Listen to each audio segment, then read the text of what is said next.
খাদ্যরসিকদের কাছে, বিশেষত যারা মাংসপ্রেমী, মাটন রান একটি অত্যন্ত উপাদেয় এবং আকর্ষণীয় পদ।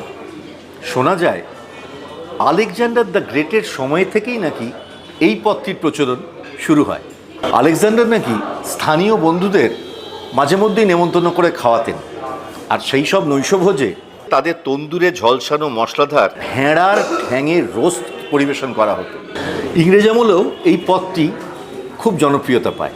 দেশীয় রাজা, নবাব এবং জমিদারেরা যখন ইংরেজদের দাওয়াত দিতেন তখন এই পদটি পরিবেশিত হতো। পরবর্তীকালে দেশীয় রন্ধনশিল্পীদের রন্ধনশৈলী এই পদটিকে এক অন্য মাত্রা এনে দেয়।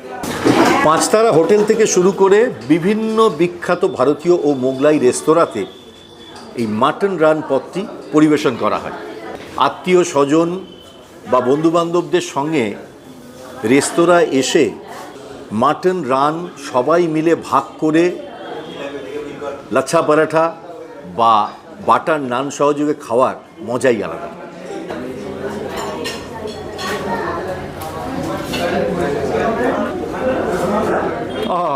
আমার অনুরোধ, এইবার শীতে অবশ্যই একবার হাতিবাগানের কেয়ার অফ বাঙালিতে আসবেন এবং এখানকার স্পেশাল মাটন রানটা চেখে দেখবেন।